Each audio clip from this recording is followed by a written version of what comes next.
తెలుగుదేశం పార్టీని ఎన్టీ రామారావు గారు పెట్టినప్పటి నుంచి 1982 నుంచి కూడా పార్టీలోనే ఉన్న గత ప్రభుత్వ హయాంలో 27 కేసులు పెట్టించుకున్న తమ రాజకీయ జీవితము ఎదగకపోగా కోర్టుల చుట్టూ స్టేషన్ల చుట్టూ తిరుగుతూ ఉంటే పట్టించుకోవటం లేదంటూ అనంతపురం జిల్లాలో అనంతపురం పట్టణంలోనే ఓ టీడీపీ కార్యకర్త ఆవేదన వ్యక్తం చేస్తూ నా ప్రాణం పోయినా కదలనంటూ ఎన్టీ రామారావు విగ్రహం దగ్గర జిల్లా పరిషత్ ఎన్టీఆర్ విగ్రహం ముందు ధర్నా చేపట్టినటువంటి అంశం సంచలనం సృష్టిస్తోంది. తెలుగుదేశం జెండానే పట్టుకుని యాజిటేషన్ చేస్తున్నాడు.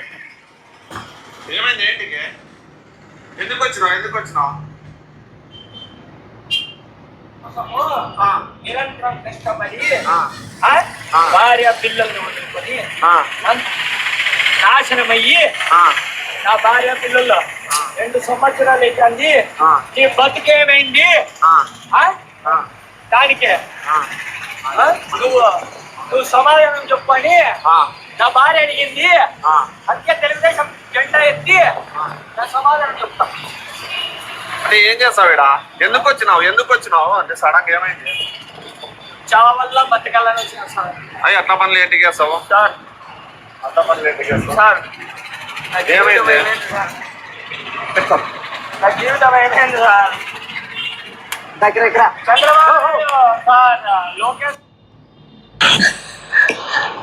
చంద్రబాబు నాయుడు సార్, లోకేష్ సార్ నన్ను కాపాడండి.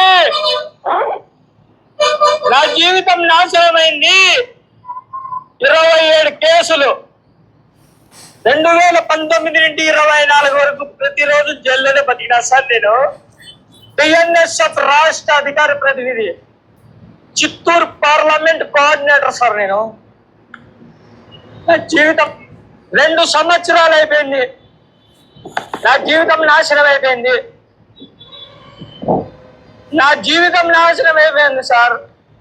నన్ను కాపాడండి సార్. నా భార్య పిల్లలు తిడుతున్నారు. 27 కేసులు ఉన్నాయి సార్ నా మీద. ఇది తెలుగుదేశం కార్యకర్త ఆవేదన ఇప్పుడు వైరల్ అవుతోంది.